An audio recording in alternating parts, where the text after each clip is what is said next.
Talmor, Shishin Marachi. Talmor is my home.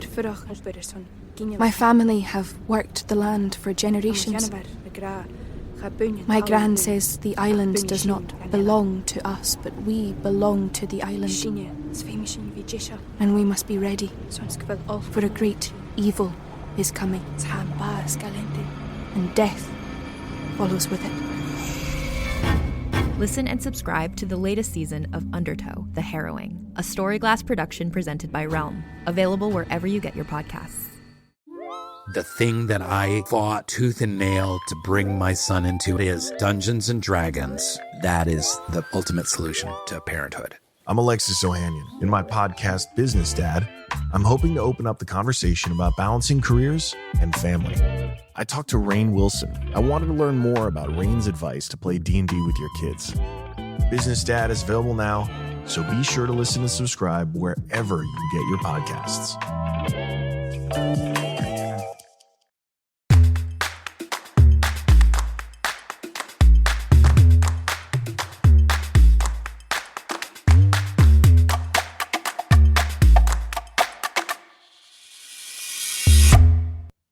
Everyone, welcome to Thanks for Coming In. I'm your host, Jillian Clare.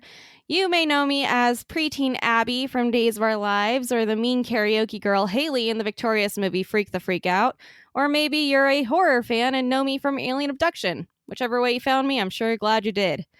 I've spent over 20 years as an actor, which is basically my entire life, and I've had some great experiences and made even greater friends along the way. Through all my long talks about the business with my friends, I've noticed we all have a shared connection, that one story of that big project that got away. So I had the idea to start a podcast about a year ago where we can all share our epic and heartbreaking stories. And since we're all going a little mad during the stay-at-home orders, I figured now would be the best time to start it. I have a few of these heart-wrenching stories myself, but I'll save that for a later episode and a couple bottles of wine.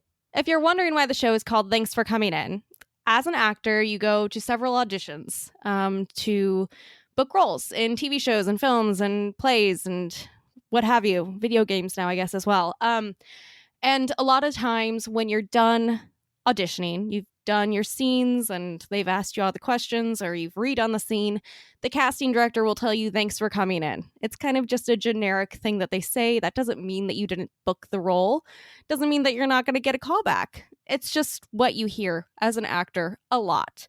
So when I was sitting thinking about this podcast, I thought, what is something that I always hear in auditions? And thanks for coming in was the number one thing that came to mind. So to kick off our first episode, I'd like to welcome my good friend and colleague, Eric Martsolf. You know Eric as Brady from Days of Our Lives and Ethan from Passions. Everyone give a warm welcome to Eric. Hello, Jillian Clare. How you doing, girl? I'm doing good. How are you doing? Are you at home quarantining? I'm bored off my ass. I'm not going to lie. I'm very, very bored. But it's a beautiful day outside. I was able to go swimming. I was able to kind of hang out outside. I played basketball with my boys for a little while. Aww. So life is okay, but you know me, I'm a social guy. I like to have people around me. So this is hard for me to try to transition into this world, but I feel you. I'm a citizens. workaholic. It's really hard for me to be at home, hence starting a podcast, because what the heck else am I supposed to do with my time? You start a podcast. That's what you start a podcast. I've tried to write and get inspired and all that stuff, but it's so hard for me to stay concentrated in that headspace right now. I don't know why. Something to do with all this anxiety going around, but probably, but it also probably has a little bit to do with. What do you write about? It's experiences. It's things you come across and feel in the world. And right now, what are you gonna do? Write a show about eating peanut butter and jelly and binge watching Netflix? Right. I'm sure there's a story in there somewhere, but I don't know. I find the best stories come from living life and being out there and having things happen to you. And right now, besides a Peloton bike and some vodka. Oh my gosh. I actually looked up a Peloton earlier just because I was curious. That's where I'm at now. Lisa's got one. We got one in the house here. Really? Is it as great as everybody says? It's pretty cool. It's pretty awesome. And when I Really? say that, I mean I sit and watch Lisa bike on it, and it's just awesome to watch her on. Sorry. I just got this hysterical image of you watching your wife on the Peloton. I just sit here and watch her. It's very strange. It's better than That's once very you've watched creepy. everything on TV. Why not watch your wife? Try to fumble through. No, she doesn't fumble through. She's actually great on the I was bike. gonna say, she kicks ass. Yeah, she's pretty good on it. I tried to take one of her, classes and felt like I was gonna die. That was the yoga class. That was the easy thing. She's a little tough. It's not for the weary, but it's not any easygoing thing. She makes you work for your whatever you want to Work call for it. that sweat. Work for the pain. Work for your perspiration. I want to have you kind of tell everybody how you got into acting and what got you to where you are now in your career. So let's start at the beginning. Let's go back to baby Martsolf. When did you know you wanted to be an actor? Oh, wow. It goes back pretty far. I wasn't one of those 4 or 5-year-old kids that all of a sudden needed to perform. I was actually in middle school, and it was around 7th or 8th grade. That's when I started kind of getting the bug for it. But it was basically just because I wanted to hang out with the beautiful girls. And I think this is a common story with a lot of guys. But I wasn't the coolest cat in school growing up. But I had this giant crush on this one girl, and I knew that she was going to be in the musical. But I was kind of a jock at the time. I played sports. No, and I did. I played soccer and football and all those things, and a bunch of the guys pretty much dared me just to try out. They're like, "Listen, man, if you want to hang out with her after school, that's where she's gonna be in the musical." And they rehearse till 10 at night sometimes. I was like, "Wow, yeah, that could be some good alone time." Oh my God, this sounds like a rom-com. Yeah. Well, what it sounds like Glee. I mean, when Glee came out, and it's all about the football player, it's like gets caught in the shower singing. You should try it. It's kind of my story, which is going to lead us into the real story that we're going to talk about. Yeah, into the other story in a bit. In any case, it's not too far off. I did audition. I sang like the Star Spangled Banner, something ridiculous, laughing the whole way through it. And I was cast. I was cast as Danny Zuko in the production of Grease. And I freaked out. Oh, wow. Grease was your first thing that you did? Grease was basically my leading role. Yeah. I had a small part in a show prior to that, but that was the big one for me that made me fall in love with performance. And I never got the girl, so she and I never dated. But you fell in love in a different way. Yeah, I didn't get the girl, but I got the bug for the career, and that's what I did. Long story short, I went to school to be a lawyer because I didn't think, acting was a real profession in anything that I was going to do. A kid from Pennsylvania is not going to be an actor, but went to school, got my degree. And right before I went to law school, I was like, I'm just going to go to New York and kick it around for just a year, just a year, get out of my system. That's what they all say. Yeah. And my parents were supportive. They said, Eric, just follow your heart, man. And yeah, we see you light up on that stage. You love doing that. And my father even told me, he said, Eric, honestly, you don't need to be a lawyer. I'm a lawyer.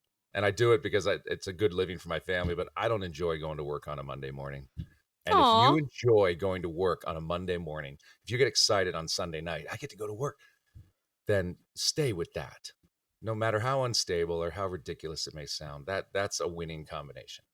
And that's always stuck with me because I still to this day enjoy going to that studio in Burbank and doing Days of Our Lives every Monday morning. I'm happy to be there. Yeah. I mean, that's the thing about being an actor is if you have that bug, if you have that fire in you to be an actor, it's all you can think about. And it's all you want to do. Yeah. And I never really, it's a curse. It's a total curse. It's a curse. It's a blessing, but it's a curse. I don't believe in having a plan B either. That's probably kind of weird, but no, I get it. Having that plan B means that you can rest on that and you can always just cash it in and forget about it. But not having a plan B makes me work even harder to strive for what I want in the career that I've chosen. And that's scary and that's nerve-wracking, especially when you got a family, but I'm not going to go back to law school. That is not something I'm going to do. I can't picture myself being in a courtroom arguing I don't know. It's never gonna Unless happen. you're an No. actor in a courtroom arguing, because then you have like major readiness. You already know what to do. Well, which is hilarious because my first TV role was Ethan Crane on Passions, who was a lawyer. See? The He was a stars lawyer. aligned. You were supposed to go to college so that you could portray Ethan on Passions. That's what it was Exactly. all for. Well, it's even weirder, Jillian. I don't even know if you know this story, but one of the reasons I got a test for Ethan was because I said the word precedent correctly during the audition. Stop it. Apparently, The other actors didn't know how to say it. Oh no. Apparently, I'm in the middle of the thing and I'm all nervous and I'm like, yeah, well, Teresa, the precedent. I said it the wrong way. The precedent of the case. And Jackie Brisky, she stopped me. She was the casting at the time. And she said, Eric, I just want to thank you for saying precedent. You have no idea how many boys have come through here today and said precedent and precedent and Precedent. all this crap. Oh and my I God. said, well, maybe it's my great education I got, in pre-law at Dickinson College. She's like, wait a minute, what? You were going to be a lawyer? And that was the audition. We started talking. Oh and my gosh. Forget the script, forget the dialogue. And she looked at me and she went, I like you. I'm going to test you tomorrow. Wow. I called it my dad and I said, Dad, I know I'm never going to be that lawyer, but I may have just landed a TV gig as a result of the education that you got me. So that's cool. Yeah. Hey, it came in handy for something. Yeah. It got you your start. I went like the road less traveled to get where I am, but I mean, it worked out. I mean, whatever floats your boat, whatever gets you where you need to go. So Passions, that was like the first big thing that you did, right? The first big leading role that you got for TV. Yeah, that was the one. I'd been working at Universal Studios. I was in like 7 shows over there as a performer, and I was actually in Spider-Man Rocks, the stunt show. I was one of the Green Goblins, and we were in tech, so we hadn't really opened yet. And I got that call on my Motorola flip phone. Remember that thing, the black one with the gold lettering Motorola? Yeah, I had one of the Razor flip phones. It was pink. The Razor. Either had the Razor or the Motorola. And that thing went off and I lifted up my mask. I was about to go out on the Goblin glider or whatever for a rehearsal. And they said, you are wanted at Radford Studios tomorrow. You're the new Ethan Crane. And so go. And I took my mask off and I went downstairs and that glider came out with smoke and pyro and all this stuff. And there was no goblin on it. And they stopped. They're like, what's wrong? And I come down stage left. I'll never forget. And I looked at Michael Laughlin, the entertainment director, and he just mouthed the words to me. He knew I was up for the part. He was like, did you get it? Did you get it? And I went, yeah, I got it. And he just looked at me and shook his head. He's like, get out of here. Enjoy. Go, buddy. Oh. Just supportive. And that was how I got Passions. That's a crazy story, one. And that's something I also love about this industry is that when you're up for something that's bigger than what you're currently doing, everyone kind of supports you on it and is like, oh, wow, that's going to happen to you? Okay, great. Go do that. They slow clapped me out of there. Not my whole cast. And it was full. That cast at the time was really full of some amazing, Leslie Margarita, who is now a bona fide Broadway star, was in that. I mean, everybody that was in that cast at the time has gone on to do really, really wonderful things, and we're so talented. But they clapped my ass out of there. It wasn't like, oh, come on, man. It was right. We're all rooting for each other, and I'd like to think that still exists, out there. That I mean, I had one of my best friends in the world is on This Is Us. My buddy Justin, who I did with, and when you get over the fact of, oh man, that would have been a good one to have. I could have done that role. But if I'm not doing it, who would I rather have do it in this whole world? My friend. So you gotta be supportive when your buddies and when your girlfriends and when they get gigs, it's okay. It's better off that they, Well, and you have to kind of adapt that what's meant for you will come to you feeling, because if you don't have that in this industry, you're going to drive yourself mad. I know that I have a couple stories that if I hadn't gotten past that at this point, I would have quit and I would have gone to do something different, because you have to kind of just be able to separate what you didn't get from what you're still trying to go for. I couldn't agree with you more. That is the key. You have to be okay with the word no. Oh, well, yeah. Oh God, No, that no, word. no. Just let No. it go right off your Next. shoulder. No, no, okay, no. No. No. So that brings me to your story. Now, I had originally asked you to share a story, and then you were like, "Yeah, but I have this one that's different and cooler." And I was like, "Okay, well, let's do that one instead." So, what is your thanks for coming in story? Well, I'll give you the first one that we had planned because it's a quickie. I'll Okay. make it very quick, I promise. Okay. It's one of the ones that got away. I would put it in that classification. Mm-hmm. One day, Robert Ulrich, who is a casting director here in town, great guy, and his mother, not his mother, his wife, Kim Ulrich, played my mother on Passions. So he knew of me. Passions had ended.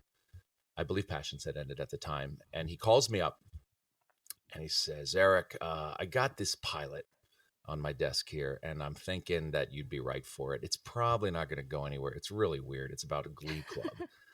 And I was like, God, they're really stretching for topics to do pilots. All right. Glee Club? Really? How are they going to make a show out of that? He's like, I don't know. But I know that you sing because I've seen you sing at the Christmas parties for Passions and stuff. And I don't know. You want to give it a shot? I was like, sure. And I went to the first call, got through, went to the second call, went the whole way down and to the final call. And it was myself, Matthew Morrison, who eventually got the role of the teacher in Glee.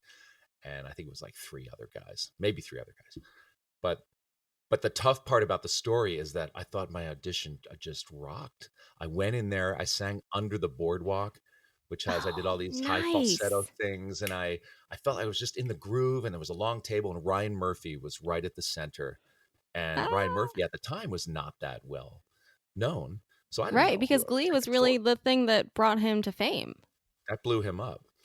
And I got done with my song, and I was just feeling comfy, and I did it.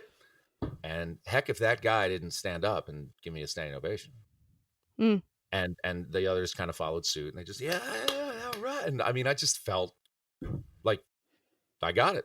I got it. And of course, I didn't get it. So you walk out completely confident, and I didn't get it. So that's my little Glee story. And only later would I realize that show so emulated your life, my progress in the industry, and how it happened for me. It was in school. It was the whole, hey man, you're a football player, but why don't you join the choir? No, choir's for weirdos. And I realized that I'm one of those weirdos, and we're all weirdos, and it doesn't matter. That should be the slogan for actors now. We're all weirdos, and it doesn't matter. It doesn't matter. It just doesn't. So that's my little Glee story. I'll leave it at there. Yeah. But that's a tough one. You can shop from anywhere doing pretty much anything. You might shop while working, eating, or even listening to this podcast.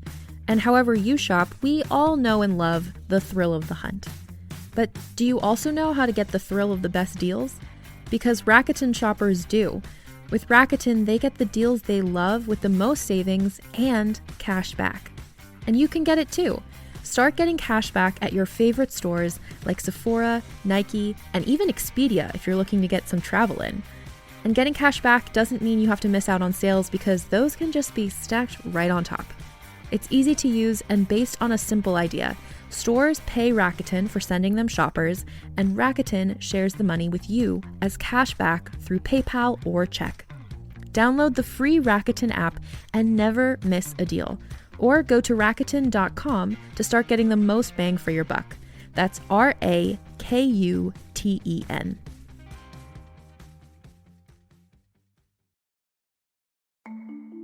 As a podcast network, our first priority has always been audio and the stories we're able to share with you. But we also sell merch, and organizing that was made both possible and easy with Shopify. Shopify is the global commerce platform that helps you sell and grow at every stage of your business, from the launch your online shop stage all the way to the did we just hit 1 million orders stage. Whether you're selling scented soap or offering outdoor outfits, Shopify helps you sell everywhere. They have an all-in-one e-commerce platform and in-person POS system, so wherever and whatever you're selling, Shopify's got you covered.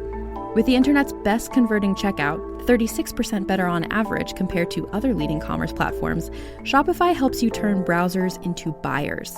Shopify has allowed us to share something tangible with the podcast community we've built here, selling our beanies, sweatshirts, and mugs to fans of our shows without taking up too much time from all the other work we do to bring you even more great content. And it's not just us. Shopify powers 10% of all e-commerce in the US. Shopify is also the global force behind Allbirds, Rothy's, and Brooklinen, and millions of other entrepreneurs of every size across 175 countries. Because businesses that grow with Shopify. Sign up for a $1 per month trial period at shopify.com/realm, all lowercase. Go to shopify.com/REALM now to grow your business, no matter what stage you're in. Shopify.com/realm.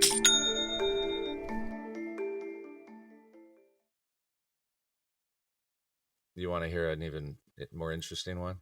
Yes, please. Okay. Give it. Because I knew about the Glee one, so you gotta give me this one. I haven't heard this. And by the way, for everybody listening, I've known Eric since I was like 12 years old. Yes. So it's pretty crazy that he has a story that I don't know. So I'm really excited to hear this. All right, this will be fun then. Okay, I'll try to set it up. It's a little fuzzy because it was a long time ago. I mean, well, it was pretty long ago. So, I'm with a manager at the time. I was with Brooke Bundy with Monster Management or whatever. I don't even think I had an agent, but she was able to get me this audition for this comic book movie or something. They were gonna make this movie out of X-Men. No, I didn't. At the time, I was like, okay, another X-Men. Like, well, come on. Even the name it's just ridiculous. This isn't going to go anywhere. No. And at the time, it was like summertime, and I think I'd put some lemon juice in my hair. I was like, like Lisa and I were just goofing around. We're like just at the pool all day and like throwing stuff in our hair, and like I had like this blonde streak going through my head or something. I don't know. Did you have like Justin Timberlake hair? It was maybe something like that. Yeah. Okay. I had some blonde something going. I just remember having a streak in my head. I need a picture of this. More like Stripe from Gremlins. I think that's what I look like. Oh no. Yeah. So I go in and read for this thing, and I'm kind of sitting there. I'm kind of a cocky younger kid. I'm just like, oh, whatever. I'm reading this. It was for the role of Cyclops. And the way the breakdown was that this movie was going to be centered around Cyclops. He is the guy. He's the leader of the X-Men. Oh my God. The whole movie is about him, period. And I'm going out for the main dude. First read, I get a call back. I get a second call back. I think I got like a third call back. And then I was told that I'm going to be testing with the goggles that Cyclops wears, the eyewear at studios. I believe it was Fox at the time. Wow. And now I'm getting excited. I'm like, okay, I'm going to be a superhero. This is going to be great. I'm going to be a freaking superhero movie star. Maybe this movie will do well. I don't know. Hopefully it will. Maybe. Who knows? So Who cares about X-Men? I do the screen test. I don't remember seeing James Marsden there, who eventually became Cyclops in that series. But I knew it was only a couple guys. And went back, and a couple days later, we're waiting to hear.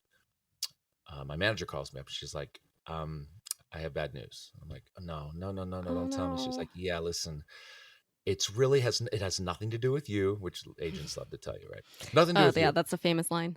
The problem is that they found this guy and they want to recenter the whole movie around him. And I was like, what do you mean they found a new guy? Who? What? Like a new Cyclops? And they were like, no, they found this guy named Hugh Jackman. No. And they found him singing Oklahoma I believe he was singing, doing Oklahoma in Canada.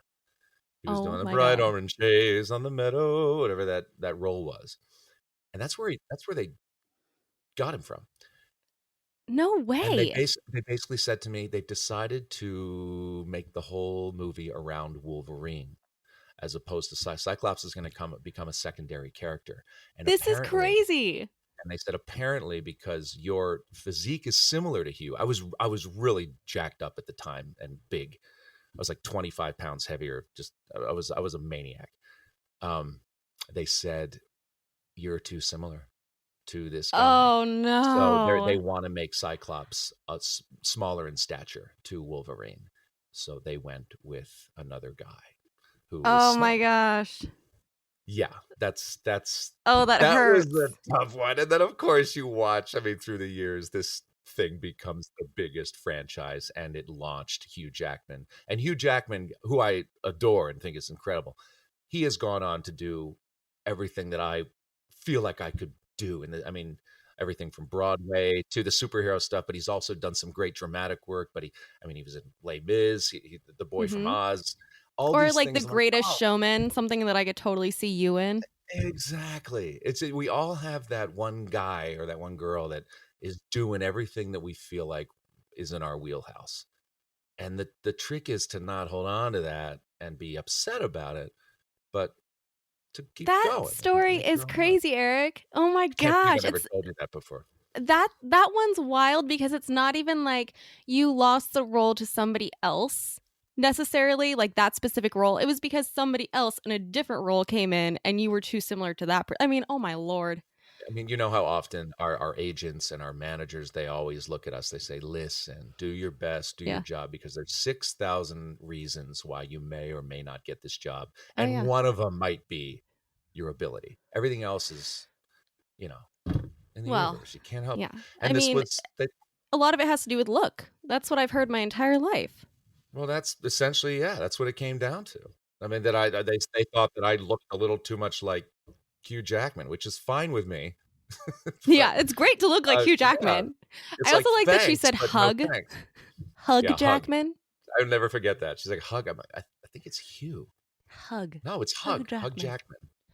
What a name. Can you Right. imagine Yeah. being named Hug? No. No. I should have named my twins Hug and Kiss. That'd be cute. Oh my God, that would have been so cute. Yeah. Don't do it, They but would have that's killed me cute. when they realized what I did to them. It's like, did you see Elon Musk? He recently named his newborn child like XAE7 something. Like it's Oh, numbers and letters. he It's named him bizarre. like R2D2 or something. Basically, and his I don't know if they're married. I'm not quite sure about his life, but the person that he had the baby with had posted the meaning of the name, and everybody was just like, "Wait, you were serious? That's the actual name? You're going with that?" I It's can't. bizarre. I can't. I mean, when Prince became a sign, that was one thing. But really, naming your kid with like letters and numbers, like it's some barcode. Yeah, it's kind of Eh, weird. A that's little bit really weird. bad. That's really Oh bad. man, that story's crazy. Did you like that one? I liked it a lot. It's awful, but I love it. And I mean, there's been other instances of just losing out on things that you realize were bigger than you thought they were going to be. But every actor in this town has one of those stories. 100%. They That's why I wanted to really do. start this because I feel like everyone that I talk to, we all have these stories of these like, oh, I almost made it, Yep. but I didn't because somebody else got it. Yeah, but I didn't. But I love the stories. I think it's interesting. You can beat yourself up about those lost opportunities, but it's just, I mean, what I have now, I could have done the movie and maybe it wouldn't have been as successful. And then as a result, I Mhm. never would have, I appreciate my soap career so much more now than I did, back in the beginning. Do I still have aspirations and ambition beyond daytime TV? Of course, I really do. But at the end of the day, it's a beautiful, stable job, and NBC has cradled me for the last, between Passions and Days, for the last 18 years. Well, especially when you have a family to think about. It's a great job for an actor who still needs to provide. And acting is Yeah. such a strange profession to choose, and you never know when you're going to get your next job or when that next paycheck is going to come in if you're just only doing, guest star roles and commercials and all that. It's such an iffy life to lead. Yeah, it's tough, but at the same time, I think that it gives me the opportunity to not only be with my kids at dinner every night at 5:30. We don't shoot past 4:30. So I'm in the car. Really? At the latest we go is 4:30. I don't remember what time. I only remember on Days of Our Lives that I had to be there super early sometimes because Frances was there that day. I think the earliest call time we have these days is probably, I think some of the ladies have to come in at 5:30, 5:45. But my earliest is like 6:30. We start taping at 8:30 and we have a hard out at 4:30, which means like I can have some semblance of a life. When I was on Right. Passions, we would go till like, 11 at night, but those days are over because they don't want to pay the crew longer than they have to. So it's just hurry up. And we're doing 2 episodes, sometimes 3 in that period of time, which You guys is are trial by really fire. cranking them out over there now. Well, we had 7 months in the can. It turns out that was a good idea given what's happened now. We're the only soap left that has original content to air. I was thinking about that because, my mom watches General Hospital still, and they're adding in like a bunch of flashbacks to kind of extend what they have. I'm like, well, I bet Days is completely fine because they film months in advance. We still, I mean, hell, we could probably go till October, be fine. Oh my gosh. Yeah. So we're looking pretty smart right now, like we knew it was coming, but we didn't. Well, I am so thankful that you shared your story with me because those were both great stories. And hey, you did end up getting to be a superhero because you were Booster Gold. See, it all worked out. Yeah, I mean, it wasn't, it didn't make as much money as Hugh did on X-Men, but money isn't everything. I'm sorry, I'm it's a member. Hug. It's Hug Jackman? Sorry, Hug Jackman. I'm a member of the DC universe, and you are. That can never be taken away from me. Heck no, you are Booster Gold. I say that there should be a Booster Gold movie. Well, yeah. Aren't they running out of heroes right now? Like they are. The last guy to not get a movie or a show. I mean, it's time. Of course, nowadays, I'd probably be his dad at this point. I'd probably have to be like Booster Platinum or something. No, they'll just use that that AI stuff that they're using on people now to make you look younger. I saw what's the movie that was on Netflix with De Niro and Pesci, the brand new one. The Irishman.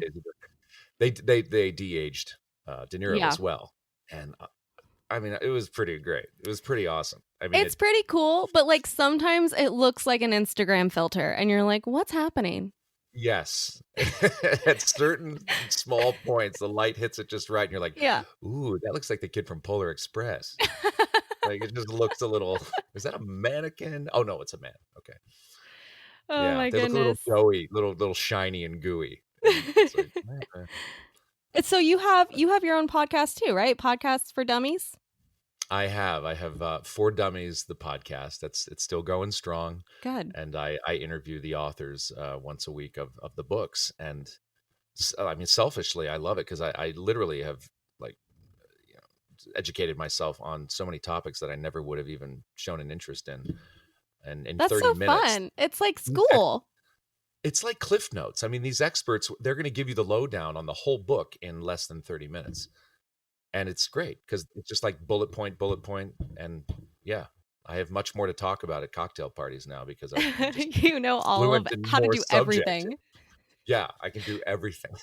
You're like, do you know how to open a locked door with a credit card? Because I do. I can tell you. All you got to do is scratch off the first 2 numbers and stick it in. I forget. Awesome. And where can you listen to that? Is that on like Spotify and Apple Podcasts and all that stuff? It's on Apple. It's pretty much everywhere. Just look for Dummies, the podcast, and I appreciate you pimping that out for me. Of course, gotta pimp out your friends a little bit. That's what the business is for, right? And this was a lot of fun. I think you're gonna. I can't wait to hear the stories that are gonna be rolling in that people are gonna have because I'm pretty stoked on it. Yeah, they're fun to tell too. They're fun to tell. And I feel like, people love movie trivia. What really, I had wanted to do this about a year ago, and I just didn't have the time because I was working on To the Beat 2 and a bunch of other stuff. And I was sitting there last week on my couch watching this Back to the Future documentary, and they talked about how Eric Stoltz was Marty McFly for 6 weeks before getting fired. And I was like, isn't that amazing? What? I lost my shit. I was like, are you kidding me? This guy was Marty McFly for 6 weeks. It's crazy to me. Picture it. No. The idea of that is crazy. It's bizarre. Like I cannot see that happening. Ingrained in our heads in that role. I know. I hear you. It's crazy. So when I watched that last week, I was like, you know what? I gotta get my act together and do this because these stories are crazy. They're rampant. They're all over the place. Because none of these roles were just handed easily over. I mean, probably some were to some A-listers, but in the grind, in the trenches, these roles are earned and they're always competed for. And there's there's people that didn't get it that came really damn close. And it's true. It's well, fun and to think a how lot the of universe average works. people don't know that, as an actor, when you're getting a big role like that, you've usually gone in like 6 times plus a test deal. And if there's singing involved, you have a recording contract. You have all this other stuff that you have to do as well. It's a long, drawn out and painful process if you don't get it. It's not a sprint. It's a total marathon. And no good role is gotten easily. No. And, I've learned that over the years. But hey, like Tom Hanks said in League of Their Own, it's supposed to be hard. It's the hard that makes it great. Oh, okay. That's good. I'm glad that you know that quote offhand. I like the movie. I like Tom Hanks. It's a good movie. All right, Eric. Well, thank you for joining me. Where can people find you on the social medias? EricMartsolf. I always have that L in there that's never pronounced, but I think I'm going to start pronouncing it. I think it's time. It should be Eric Martsolf. Martsolf. I know it sounds kind of funny. Martsolf. Martsolf. Maybe I won't. Maybe I'll rethink that. I think we should leave it alone.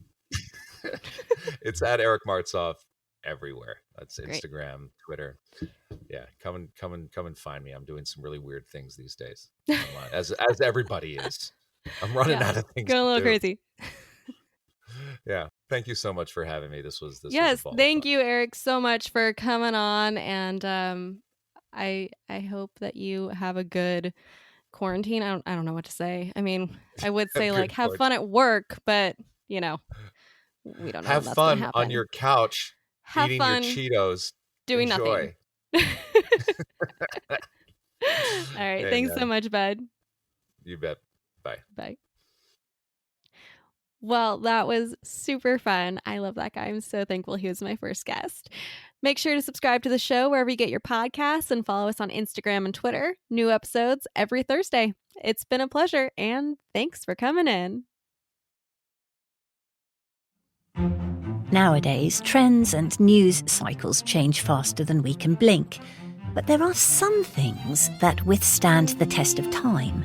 And if you're looking for a connection to something timeless, and maybe also a glimpse of life at a slower pace, I believe everyone can relate to the very human experiences explored in Jane Austen's novels. And that's where I come in. My name is Alison Larkin. I'm a writer, comedian, and narrator and host of the Jane Austen podcast with Alison Larkin. I spent a lot of my childhood in the part of England where Jane Austen lived and wrote, and now that I live in the States, nothing gives me a sense of homecoming quite like narrating her books. On this show, you'll listen to award-winning narration. I'll give myself a pat on the back for that, as well as conversations with actors, writers, and other fascinating people who all share a passionate love for Jane Austen. So please, join me as we embark on a wonderful journey through Jane Austen's work. Be sure to listen and subscribe to the Jane Austen podcast with Alison Larkin, wherever you get your podcasts.